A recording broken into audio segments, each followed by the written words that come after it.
picture this. You're sitting in a doctor's office. Oh, I know exactly where this is going. Right. We all know that exact sensory experience. Yeah. You've been waiting for what feels like, well, 45 minutes? Minimum. Yeah, minimum. And you're sitting on that freezing exam table with the crinkly paper that makes a ton of noise every time you even shift your weight. It's the worst. You feel totally exposed. Exactly. You're probably in one of those gowns that doesn't really fit right. So you're just scrolling on your phone to, I guess, distract yourself from that weird sterile smell of the room. Right, the classic doctor's office smell. But mentally, you are focused. Like you have a very specific set of concerns. You have questions about, say, a weird pain in your shoulder, or maybe some anxiety about a family history of something. You're running a mental checklist. Exactly. You are running this checklist of what you need to advocate for. You are an individual with agency operating inside your own, narrative. Well, up until the exact second that door opens. Yes, up until that exact second. So the door opens, the doctor walks in, and they usually don't even make eye contact yet. Right, they're looking at a clipboard or a tablet. Yeah, they sit on their little rolling stool, flip open the laptop, and they say, well, it looks like we've been dealing with this elevated blood pressure for a while now. Classic opening. And then they pause, look up at you, and ask, so what are we hoping to accomplish today? I mean, it is just the most mundane, standard opening to a medical appointment imaginable. It feels entirely unremarkable. But, and this is the core of what we're getting into, I want you to pay attention to the psychological whiplash that just occurred in your brain over those, 10 seconds? It's massive. It really is. The moment the doctor says, it looks like we've been dealing with this elevated blood pressure, and follows it up with, what are we hoping to accomplish today? Your entire internal posture just collapses. Oh, absolutely. Your whole mental checklist vanishes. Gone. You are no longer this independent individual advocating for your shoulder pain. You have instantly transformed into a compliant, collaborative patient. And you're now focused exclusively on the parameters the doctor just established. Right. Your objectives are completely fenced in. And decoding that invisible subconscious shift is the entire mission of our deep dive today. Because the underlying mechanism at play there is just fascinating. I mean, you never consciously agreed to that shift. Right. Nobody handed you a contract at the door that said, by entering this room, you surrender your personal agenda. Exactly. You agree to operate solely within this physician's immediate priorities. That didn't happen. Your nervous system simply bypassed your conscious consent altogether. It just filled in the blanks of the social dynamic and accepted that new reality as absolute truth. And that invisible architecture of conversations is what we are pulling apart today. We're looking at some incredible behavioral profiling research and linguistic analysis on this. Yeah, massive stack of sources. And we are going to look at the foundational sentences that completely turn the tables in any interaction. The goal here for you listening is to learn how to actually perceive these hidden conversational frames. Right. We need to figure out how they get constructed, how they lock us inside them before we even realize that the door is shut, and ultimately how we can take the hammer and nails and start building them ourselves.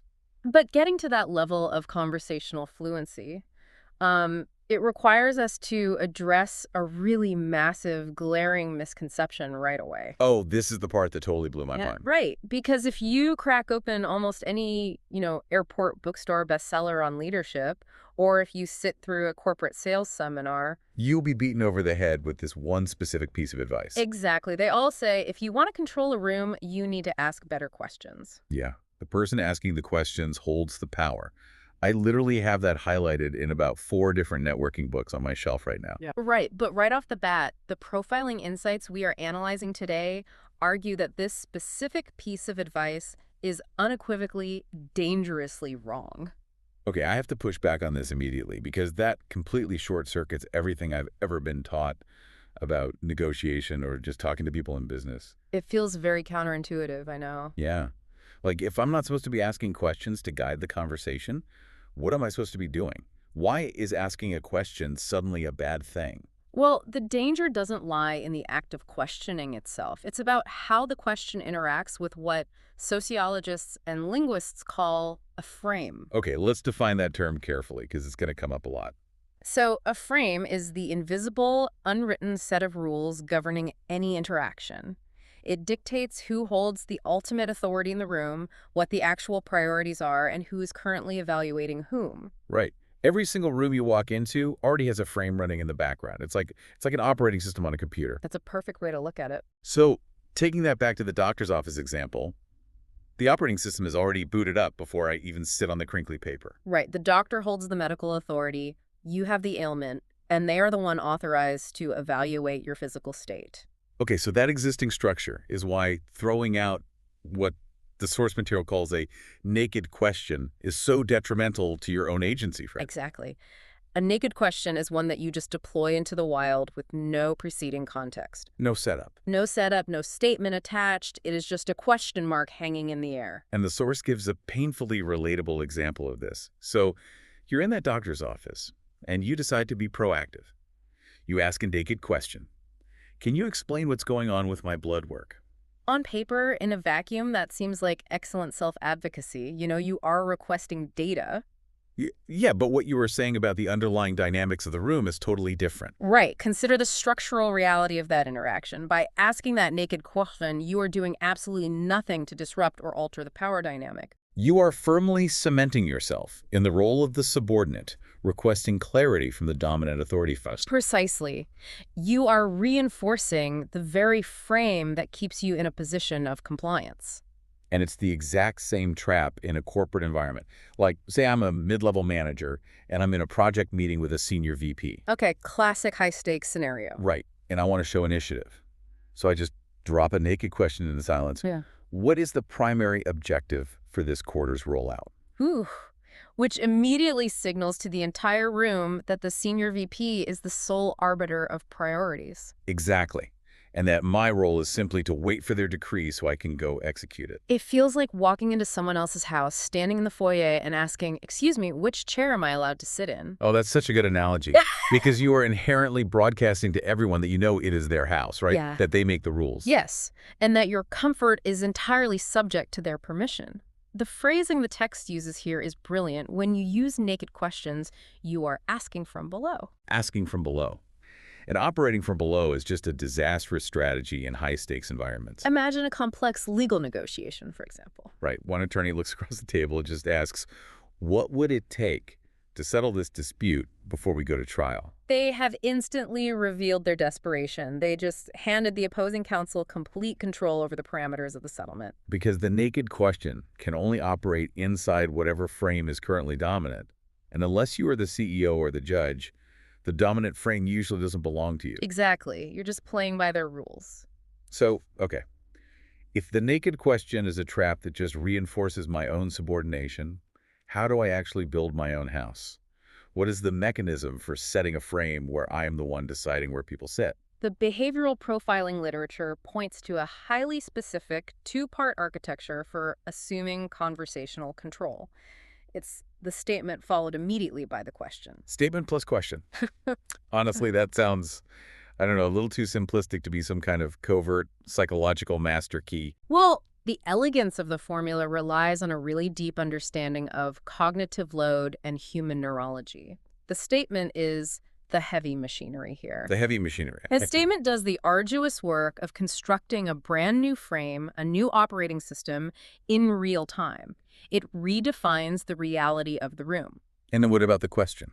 The question that immediately follows is simply the catalyst. It's the mechanism that forces the other person's brain to step inside your newly constructed reality and begin operating within its boundaries. I want to make sure I'm visualizing this correctly. So the statement pours the concrete and builds the walls of the room. Yes, perfect. And the question is the hand physically pulling them through the front door.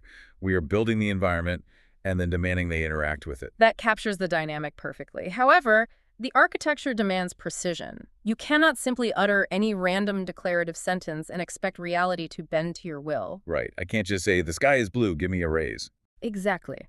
The research categorizes exactly 5 distinct types of statements that successfully lay this foundation. Okay, let's pull out the magnifying glass and look at the actual tools in this kit, because this is where the theory gets incredibly tactical. So the very first statement type the research identifies is called pacing. Pacing is essentially defined as describing reality. Describe reality. Okay, more specifically. More specifically, pacing is the act of verbalizing an observably true fact that the other party already knows, perceives, or feels to be undeniable. So stating the obvious, basically. Basically, yes. The material gives the example of a department head walking into a tense meeting and saying, "We've been going back and forth on these deliverables for 3 weeks." Or on a more positive note, you could say, the team has hit every single metric for the past 2 quarters. Right, those are irrefutable pieces of data. But I struggle to see how stating something everyone already knows gives me any kind of conversational leverage. Like, they already know it. The leverage comes from how the human brain processes truth. When you utter a statement that is undeniably factually accurate, you bypass the amygdala's threat detection system. Okay. And by doing that, you trigger a micro-agreement deep within their nervous system. A micro-agreement, like a subconscious nod of the head. Precisely that. Look, human beings are cognitively wired to resist persuasion. We naturally brace ourselves when we feel someone is trying to convince us of something. Oh, for sure. The minute I feel like I'm being sold to, my guard goes all the way up. But when you state an undeniable reality, the critical faculty, the brain's defensive perimeter, has nothing to push back against. Okay, you can't argue with a fact. Right. The brain essentially says, yes, that is true. The listener enters a state of cognitive ease. They slip into agreement mode without any conscious realization that they have dropped their guard. So you are basically hacking their resistance by feeding them a truth they have to swallow. Let's apply that. Imagine I need a larger budget for my department. If I walk into my director's office and use a naked question, what do I need to do to get a budget increase for Q3? The director's defensive perimeter instantly flares up. You're asking for resources, which puts them in a position of protecting those resources. The immediate internal response is resistance. But if I deploy a pacing statement first, like, the team has hit every single metric for the past 2 quarters, what needs to happen for us to expand the budget for Q3? The friction just disappears. Because the statement, "we hit every metric," forces the director's brain to internally agree with me first. Yes. By the time the question about the budget arrives a second later, their brain is already riding the momentum of that internal yes. Wow. The statement pried the door open by establishing a foundation of undeniable competence, and the question merely walked through the opening. It's subtle, but the shift in the director's posture would be massive. That is wild. Okay, that is type 1, pacing using undeniable reality to generate a microagreement. What is the second tool? The second tool is alignment.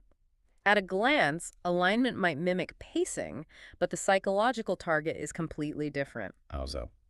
While pacing describes external reality, alignment describes a shared internal intent or a common desired outcome. So you are loudly declaring that you are on the same team long before anyone has actually signed a roster. That's a great way to put it. The example provided in the source is incredibly disarming. It's just, I want to make sure we're both getting what we need out of this arrangement.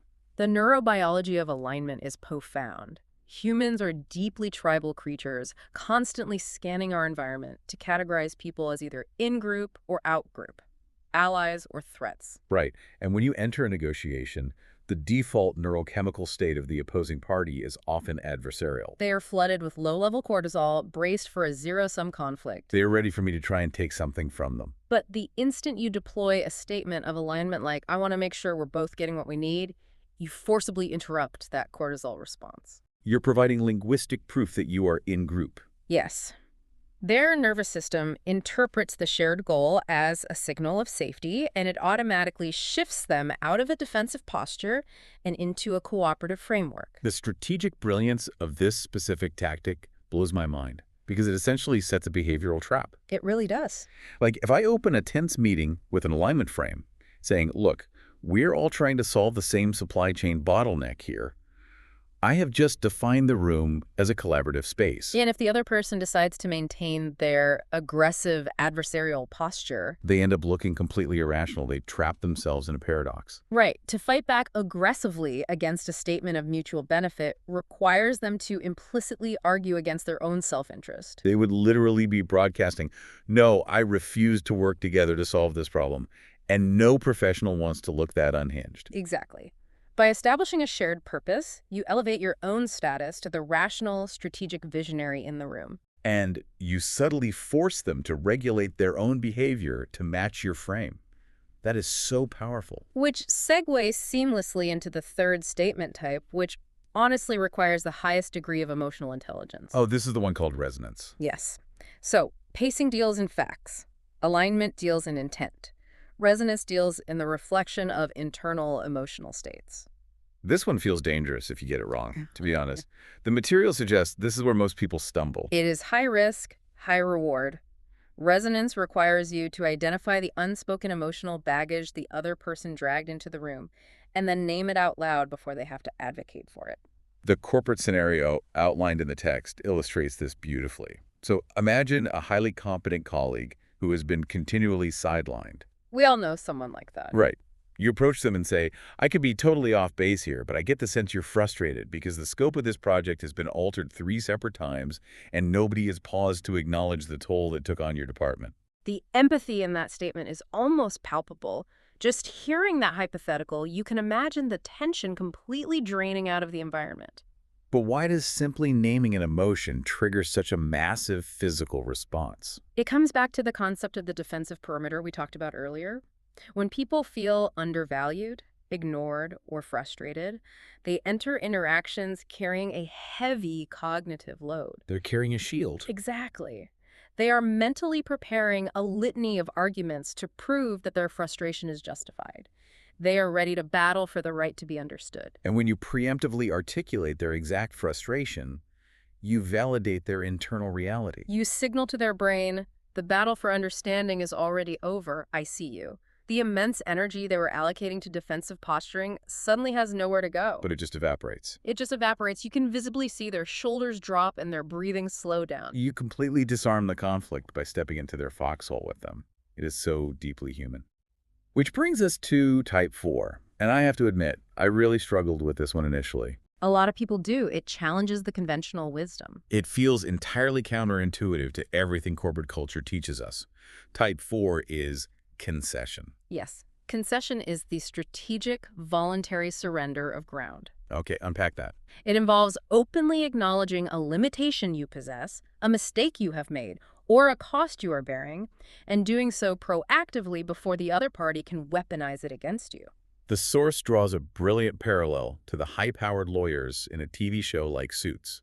Think about how people behave in ultra-competitive, high-stakes environments. The text describes them as walking around in pretend alpha mode. Yes, pretend alpha mode. They sit down at the conference table, clutching what is metaphorically described as a magazine of objections. They are fully armed, just waiting for you to make a claim so they can unload their counterarguments and prove their dominance. They are fiercely guarding their own frame of superiority. And if you approach an individual operating in that hyper-defensive state and hit them with a direct demand or a naked question like, what parameters need to be met for you to authorize this initiative, the reaction is completely predictable. They will tear you apart. It comes off as arrogant and presumptuous, and they will immediately fire off every objection in their magazine to put you in your place. However, if you proceed that exact same question with a concession, the entire architecture of the interaction flips. The concession acts as an incredibly potent disarming mechanism. And this is exactly where I struggle, because in a cutthroat environment, voluntarily admitting a weakness or giving up ground feels like corporate suicide. Aren't you just handing them ammunition? It is the exact opposite, actually. By voluntarily giving up a specific, calculated piece of ground, you are actively removing their ammunition. Wait, how? Consider the psychology of a counterattack. It relies on exposing a flaw the other person is trying to hide. If you step into the room and say, look, I know my department completely dropped the ball on the Q2 reporting, and it caused a massive headache for your team. Oh, I see. You just stole their opening move. You neutralized their primary objection before they could even load it into the chamber. Because they were probably sitting there waiting to yell at me about Q2. Exactly. But the psychological leverage goes deeper than just disarming them. Willingly confessing a limitation signals supreme, unshakable confidence. Because insecure people hide their flaws. Bingo! When you openly display a weakness, you broadcast to their subconscious that your overall position is so robust, so thoroughly unassailable that you can afford to give away pieces of it without fear. It establishes this profound, covert authority. Yes. By making the concession, you earn the psychological right to ask a probing, highly demanding question immediately afterward. Okay, that reframes it completely for me. It's not weakness. It's a flex of extreme security. Yeah. So pacing forces the microagreement. Alignment triggers collaboration. Resonance evaporates the desire to fight. Concession disarms the counterattack. Which leaves us with the fifth and final statement type. Right, which the profiling research refers to as the absolute sharpest tool in the entire arsenal.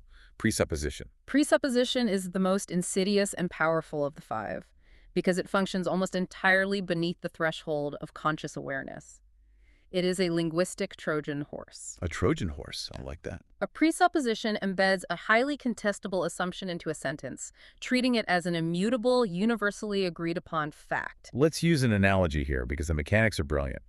Using presupposition is like pouring a concrete foundation and immediately building a house on top of it. Right. Once the walls are up and the roof is on, nobody walks into the living room and questions the structural integrity of the concrete buried into the floorboards. They just walk on the floor. That's spot on. And the human brain processes linguistic structures in a very similar manner. We are wired to focus on the active clause, the action or the question at the end of a sentence, while subconsciously accepting the premise that supports it. The example from the text really clarifies this. It's a project manager saying to a hesitant client, since we're moving forward with the global expansion, even though the client has absolutely not signed the final contract authorizing the global expansion. The assumption of the expansion is baked deep into the premise. To successfully counter a presupposition, the listener's brain has to perform a massive, cognitively taxing maneuver. What do they have to do? Well, they cannot simply answer the question that follows. They have to mentally halt the entire flow of the conversation, dismantle the structure of the sentence, back the train up, and isolate the hidden assumption. They literally have to throw up their hands and say, wait a minute, hold on. Whoever said we were moving forward with the expansion? Exactly, which introduces a tremendous amount of social fiction into the interaction. Humans are, by nature, highly averse to unnecessary social conflict or appearing overly disruptive. We prefer the path of least cognitive resistance. So most of the time, even if they aren't fully convinced, they will just mentally walk on the floor you built rather than tearing up the floorboards to check the concrete. Exactly. Imagine a mid-level employee looking for a promotion.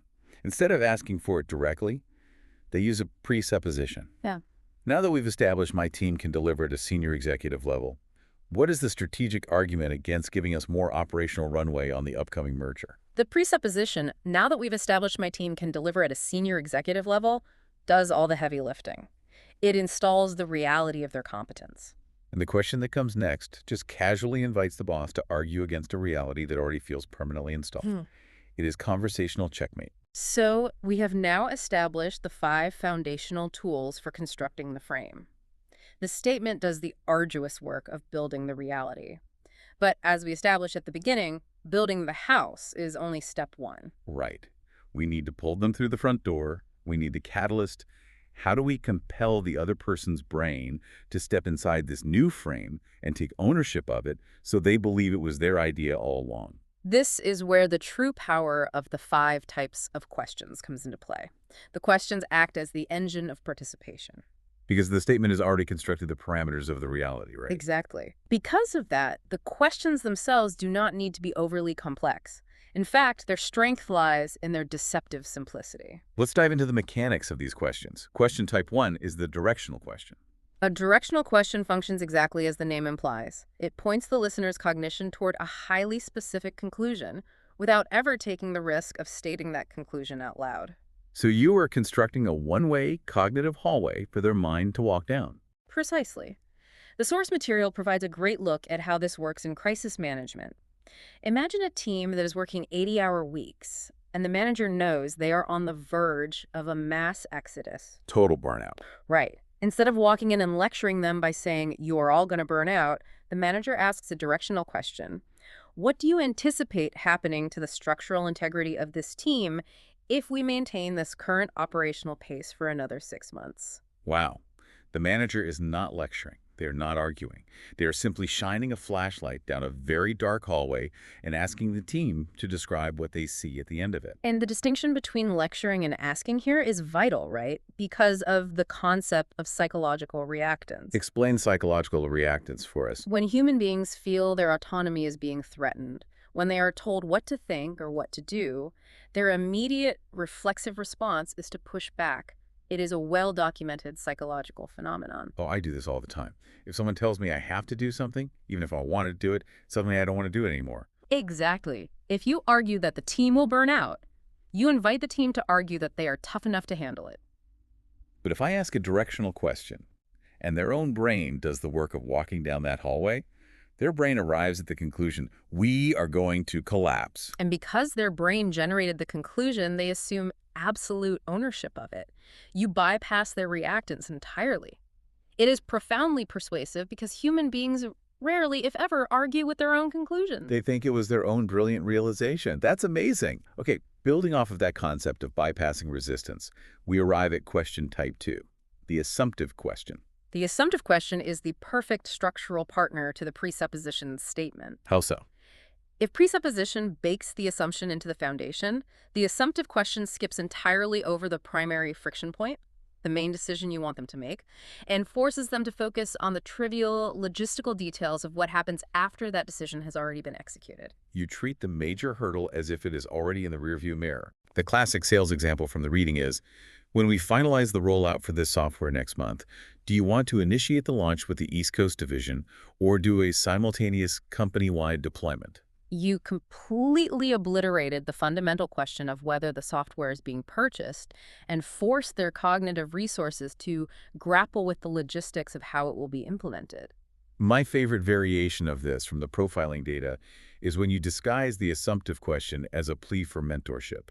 Oh, that one is brilliant. When we roll this initiative out next quarter, do you think it would be strategically wiser to do a phased approach or a hard launch? I'm asking because I know you navigated a similar transition flawlessly 2 years ago. That is a masterclass in cognitive misdirection. You're actively stroking their ego, validating their historical competence, and soliciting their expertise. The pleasure centers of their brain just light up at being recognized as an authority. Completely blinding them to the fact that they never actually authorized the new initiative to begin with. The presupposition plants the seed in the dirt, and the assumptive question hands them a watering can and asks them for gardening advice. It's an incredibly elegant trap. It really is. Now, question type 3 introduces a totally different dynamic. It is called elicitation, and the researchers refer to it as the art of invisible extraction.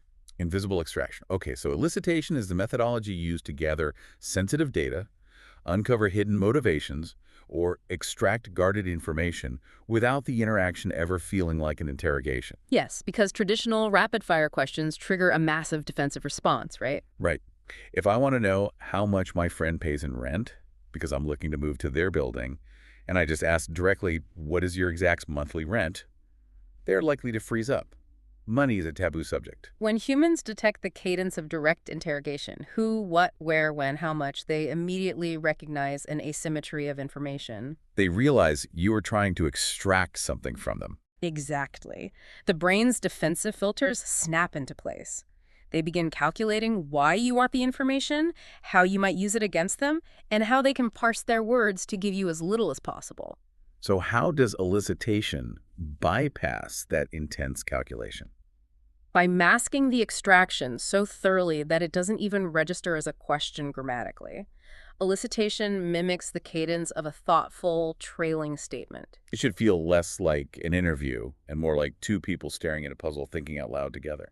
Applying this to a high-level corporate negotiation, the example given is, I've been trying to wrap my head around how organizations with a footprint the size of yours typically manage the back-end logistics on a rollout this massive. Notice the vocal inflection there. It doesn't rise at the end. There is no question mark. It just gently trails off into silence. The absence of the question mark is the key. Because it does not explicitly demand an answer, it doesn't trigger the defensive filters. But ironically, human beings abhor a conversational vacuum. Oh, we hate silence. We do.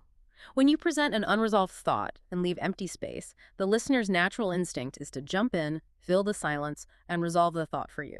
They feel like they're contributing to a collaborative brainstorming session. Yes, and they end up freely volunteering the exact proprietary data you wanted. That is conversational judo. You use their own momentum to pull the information out. Let's pivot to question type 4, which is perhaps the most versatile tool in the kit, the reframe. The reframe is a dynamic, highly disruptive tool. Its power lies in its ability to seamlessly attach to any of the 5 statement types we previously discussed. Think of the reframe as the ultimate universal Lego piece. It clicks perfectly onto any foundation you've built, What it effectively does is swap the camera lens that the entire room is looking through, and it executes this swap without ever announcing the change in perspective. It alters the foundational paradigm of the interaction with a single sentence. Consider a scenario where a board of directors has been trapped in a circular, heated argument about the exorbitant cost of a new marketing initiative. Okay, so the dominant lens of the room for the past hour has been budgetary constraints. Right. The reframe is when you step in and say, what if we are diagnosing the wrong disease here? What if this isn't a budgetary problem at all, but rather a sequencing problem? Well, the cognitive architecture of the entire room immediately tilts on its axis. Because in one fluid motion, you took the lens they were all exhausted from looking through, tossed it in the trash, and handed everyone a brand new, highly compelling lens. And the strategic dominance of the reframe is really twofold, isn't it? First, it instantly elevates you above the petty squabbling. You're no longer down in the weeds fighting over line items. You are the visionary identifying the systemic architecture of the problem. Exactly. And second, it creates a massive barrier to regression. Yes. Once the reframe is deployed and accepted, if any dissenting voice tries to drag the conversation back to the old lens, if someone says, but we still don't have the budget, they sound incredibly pedantic. They sound painfully out of touch with the new, real issue you just established. You essentially obsolete their argument. It's breathtaking. Which brings us to the final question type 5. Yes, which the profiling data highlights as the ultimate covert power play, the diagnostic question. The diagnostic question is the mechanism through which you subtly seize the high ground, positioning yourself as the ultimate evaluator of the other person's logic, competence, or reality. I'm just incredibly curious. Walk me through the specific methodology you use to arrive at that projection. The preamble, I'm just curious, or help me understand, acts as an incredibly effective social lubricant. It masks the demand. It allows you to challenge almost anyone, regardless of their hierarchical superiority, without triggering their ego defense mechanisms. But beneath that veneer of innocent curiosity lies a profound restructuring of the power dynamic. To really grasp why this works, think about the primal dynamics of a high school math class. Oh, that is a perfect analogy. When a student is called to the chalkboard to solve a complex equation, what is the dynamic? The student is sweating under the lights, desperately scribbling on the board, trying to construct a logical defense for their answer. They are exerting massive amounts of energy to prove their competence. And where's the teacher? The teacher is leaning back against their desk, arms crossed, completely relaxed, evaluating the student's performance, waiting to decide if they are satisfied with the work. The person who is forced to show their work is never the person holding the authority in the room. The authority resides exclusively with the entity who possesses the power to demand that the work be shown. Exactly. The diagnostic question, help me understand the foundational logic behind this timeline, forces the opposing party out of the role of the authoritative teacher and shoves them directly into the role of the sweating student at the chalkboard. They are suddenly expending cognitive energy to justify themselves, build a case, and seek your validation. You have covertly elevated yourself to the role of the evaluator, entirely disguised as a humble student seeking enlightenment. This entire framework, the 5 statements, the 5 questions, the psychological maneuvering, it is incredibly dense. Yeah. And on the surface, it sounds highly specialized. It sounds like the kind of tactical training reserved for hostage negotiators, or elite trial lawyers, or Fortune 50 executives closing billion-dollar mergers. That the most jarring revelation in the source material is the assertion that this architecture is not specialized at all. It is the invisible water we are all swimming in, 24 hours a day, 7 days a week. It is the fundamental physics of human communication. This is how power, influence, and cooperation are naturally structured within the human species. Every interaction you have, from buying a car to talking to your spouse, is governed by these combinations, whether you are consciously aware of them or not. To prove this, let's take these highly clinical concepts and map them onto incredibly mundane, everyday scenarios, because the deconstructions provided in the research are eye-opening. Let's look first at a scenario almost everyone has experienced, an interaction with a highly effective, well-liked boss. Okay. Imagine a department that has been running on fumes, working weekends to meet a brutal deadline. The boss walks into the room, sits down, and says, "Look, I deeply appreciate how stretched thin everyone has been over these past 3 weeks and the toll this has taken on your personal lives. Given that reality, what is a truly realistic delivery date for the final phase?" Now that we know the code, we can read the matrix. That isn't just a nice boss being empathetic. That is a flawlessly executed, highly sophisticated architectural maneuver. Let's break it down. Right. The first half of that sentence, I deeply appreciate how stretched thin everyone has been and the toll it has taken, is a textbook concession statement. The boss is proactively giving up ground. They are acknowledging the physical and emotional cost to the team, validating the difficulty of the situation, and doing so with genuine warmth. They are preemptively disarming the team's lingering resentment before they pivot to asking for even more labor. And the pivot is the second half. What is a truly realistic delivery date for the final phase? That is a masterfully deployed directional question. The strategic inclusion of the word realistic serves as the flashlight pointing down the hallway. It points the team's cognition away from aggressive, overpromising timelines and steers them directly toward a conclusion of moderation, sustainability, and conservatism. Because the boss anchored the interaction with the concession, the question carries a built-in psychological gravity. It magnetically pulls the team towards setting a reasonable deadline, all without the boss ever having to mandate it. The boss successfully extracted the necessary commitment, but the team walks away feeling heard, validated, and completely convinced that the new deadline was their own autonomous idea. Concession statement paired with a directional question. Boom. Now let us examine an even more primal dynamic, the parent and the teenager. This reveals how deeply these frameworks penetrate our most intimate relationships. The scenario is a teenager who has just broken curfew or made a highly questionable life choice. The parent sits them down at the kitchen table, looks them in the eye, and says, "You know that the only thing I have ever wanted in my entire life is for you to be safe and happy. So please, help me understand what was going through your head tonight." The psychological weight of that combination is staggering. The only thing I have ever wanted is for you to be safe and happy. That is a presupposition statement. But unlike the corporate example of presupposing a budget expansion, this is a presupposition of fundamental identity and intent. The parent is pouring a massive concrete foundation that says, I am the benevolent caregiver, my motives are pure, my love is absolute, and any action I take next is rooted in that unassailable reality. They establish an emotional fortress, and from inside that fortress, they deploy the catalyst. Help me understand what was going through your head. A devastatingly effective diagnostic question. Instantly, the dynamic is locked. The teenager is placed firmly in the hot seat, forced to perform at the chalkboard. They must meticulously show their work, articulate their flawed logic, and justify their reckless actions to an evaluator who has already established themselves as morally unassailable. It strips the teenager of any defensive posturing.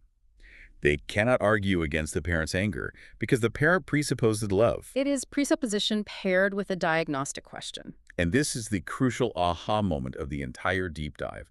That middle management boss and that exhausted parent at the kitchen table. They have never read a behavioral profiling manual. They did not attend a linguistics seminar on frame control. They're simply operating intuitively. They're just trying to be an effective leader and a loving parent. They are not consciously calculating cognitive load or amygdala responses. They are doing it because this architecture is the underlying source code of human interaction. We are building these frames and throwing people inside them every hour of every day. If you can learn to see the code, you can finally stop being a passive passenger, blindly bouncing around inside the frames that everyone else is unconsciously building around you. Recognizing the code is empowering, but we must address the inevitable reality of practical application. Because the true test of fluency isn't when the formula works perfectly. Right. The true test is what happens when you step into the arena, you calculate the perfect concession statement, you pair it with a razor-sharp directional question, you deliver it flawlessly, and it violently ricochets off the other person, completely failing to penetrate their reality. Yes, we have to talk about the blast radius when this blows up. Because, let's be intellectually honest, human beings are chaotic. Very chaotic. You cannot just blindly reach into a grab bag of psychological tactics, hurl them at a random stranger, and expect them to immediately fall under your spell. You have to be able to diagnose the environment before you act. Pre-assessment is non-negotiable. You must rigorously evaluate the pre-existing frame of the room before you attempt to demolish it and install your own. The operating system that is currently running will dictate which tools you are permitted to use. Let's categorize those existing frames. The most common hurdle is the positional authority frame. This is the doctor in the exam room, the judge in the courtroom, or the chief executive holding the purse strings. They possess codified structural power. If someone concession, I certainly don't have the holistic view of the company that you do. appeases their ego. Both statements successfully bypass the authority frame because they explicitly refuse to challenge it to a duel. You were picking the lock instead of kicking down the door. But what if the frame isn't rooted in structural authority, but rather in pure toxicity? What if you are walking into an actively adversarial frame where everyone is defensive, resentment is high, and nobody trusts anyone else's motives? In a highly toxic adversarial environment, there is only one viable opening maneuver: alignment. If the room is flooded with cortisol and defensive posturing, you cannot pace reality because they will argue about what reality is. You cannot use concession because they will weaponize your weakness. Right. You must instantly broadcast shared intent. Regardless of our differing methodologies, my only goal today is to ensure we don't squander our limited resources. You have to chemically de-escalate the hostility before any other architectural work can begin. Okay, so you do the pre-assessment. You correctly diagnose the room. You select the perfect alignment statement. You pair it with an assumptive question, and it still completely fails. They reject the frame. What is the emergency protocol? The profiling research provides a highly structured, four-step recovery protocol for when conversational maneuvers fail. But before executing the steps, you must internalize the overarching law of influence. Trying is the exact opposite of having. That phrase hit me like a ton of bricks. Trying is the opposite of having. It is the bedrock of perceived authority. The millisecond the opposing party detects visible exertion, the moment they see you sweating, trying to manipulate the flow, trying to force a point that isn't landing, desperately trying to salvage your clever technique, your influence evaporates. Visible effort betrays a lack of true power.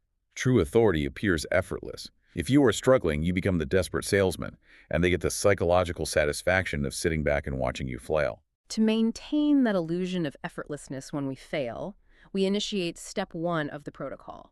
Read the miss. You have to instantly perform an autopsy on why the technique died. A failure is not a monolith. You must diagnose the specific point of failure. Often, the failure has nothing to do with your technique. Right. Your statement might have been a masterpiece of linguistic engineering, but the other person was mentally reviewing their grocery list or stressing about an email they just received. That is not a rejection of your frame. That is simply a failure of focus generation.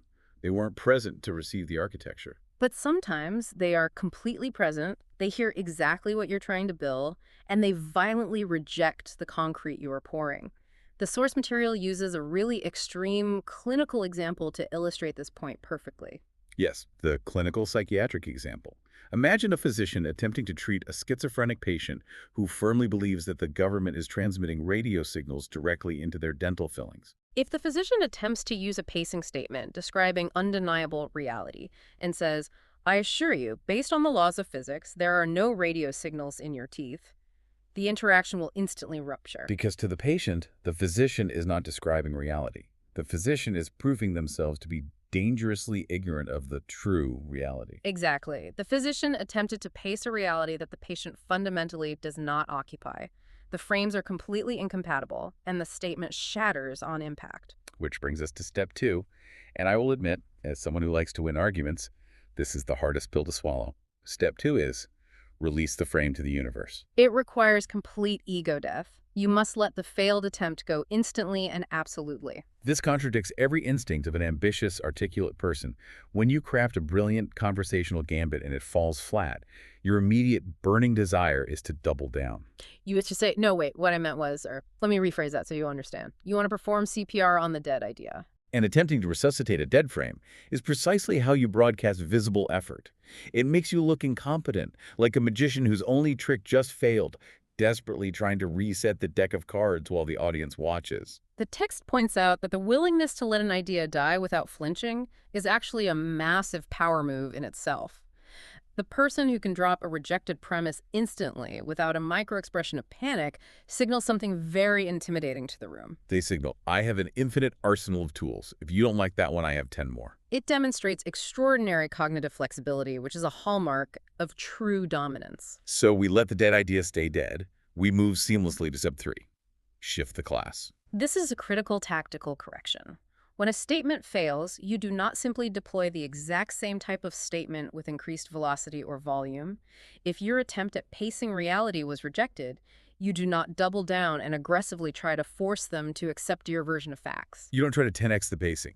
You completely abandon that class of tool. You pivot laterally. If pacing caused friction, you instantly switch to resonance. It seems like my interpretation of the timeline is causing some frustration here. You pivot to their internal state. If your attempt at alignment failed because they are deeply suspicious of your motives, you abandon alignment and shift to concession. Give them a piece of ground to satisfy their need for a victory. You dynamically probe the perimeter until you find an unlocked door, which leads to the final stage, step 4. Deploy the new pairing. You construct a brand new statement plus question architecture and release it into the room. And here's the most empowering insight from the entire profiling analysis. The second attempt is not just a blind, desperate guess. You are actually operating with a massive strategic advantage that you did not possess 30 seconds ago. The material utilizes a boxing analogy that perfectly crystallizes this concept, the analogy of the boxer's jab. I love this. When an elite professional boxer steps into the center of the ring and throws their very first jab of the first round, they are almost never attempting to score a knockout. The kinetic force of the punch is secondary. The primary purpose of the opening jab is data acquisition. They're throwing a punch purely to see how the opponent's nervous system reacts. Precisely. They want to see the flinch. Does the opponent slip to the left? Do they drop their right guard? Do they overreact and pull back? The jab forces the opponent to reveal their defensive programming. Applying that back to our conversations. Your first failed statement plus question was not a defeat. It was an informational jab. It was a probe. When it failed, it generated invaluable intelligence. You now have empirical data on exactly how the other person constructs and guards their internal frame. You know which concepts trigger their resistance, what they value, and where their blind spots are. Which means when you shift the class and deploy your second pairing, your new architecture is hyper-informed, highly calibrated, and exponentially more dangerous. It entirely removes the emotional sting of a conversational failure, reframing it as a necessary step in the intelligence gathering process. This reframing is incredibly liberating. It takes the pressure off having to be perfectly persuasive on the first try. Okay, let's take a deep breath and survey the massive expanse of psychological terrain we have navigated today. We initiated the dive by identifying the hidden danger of the naked question, understanding how launching questions without context simply reinforces the existing power dynamic and surrenders our agency to whoever happens to own the room. From that baseline, we decoded the true structural engineering of conversational control, the inseparable pairing of the statement and the question. We examined the heavy machinery of the 5 statement types. Pacing for microagreements, alignment for collaboration, resonance for disarming emotional tension, concession for establishing unassailable security, and presupposition for covertly installing new realities.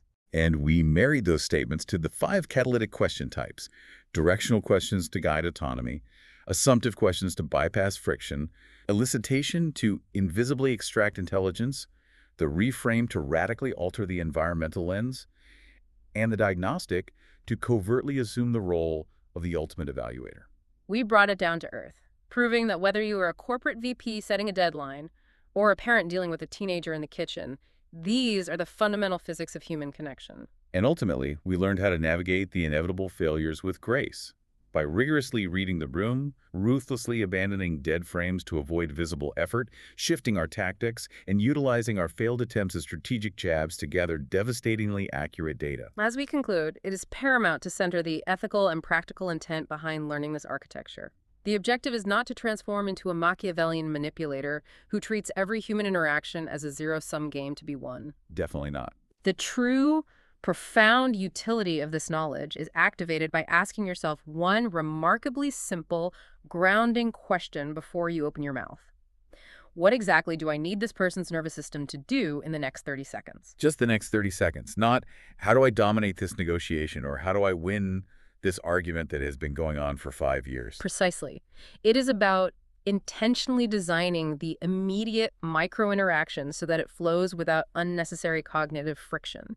It is about deeply understanding the physics of human communication so that you are no longer a passive object being continually acted upon by the unspoken agendas of others. And that brings me to the final, slightly unsettling thought I want to leave you with today. I want you to mentally transport yourself back to the very beginning of this deep dive. Put yourself back in that freezing doctor's office, or sitting across the conference table from a charismatic executive, or standing in your childhood kitchen. Think about all those moments. We now possess the vocabulary to see how those authorities were constantly, effortlessly deploying this architecture to dictate the frame. They were pouring the concrete of the reality you were forced to occupy. They quietly laid the foundation, and your brain obediently walked across the floor. So, if it truly is that effortless, if a single, well-calibrated statement paired with a simple question can entirely rewire your psychological posture in 10 seconds, I want you to look backward at your own life. Look at the trajectory of your career, the compromises you've made in your relationships, or the fundamental limitations you accepted as absolute truths. Ask yourself, how many of your own most deeply held beliefs, or the paths you chose not to take, were never actually your ideas at all? How many of them were just quietly, invisibly built inside a frame that someone else constructed for you 10 seconds into a conversation you barely even remember? That is a premise worth deconstructing. Until next time, keep looking for the frames.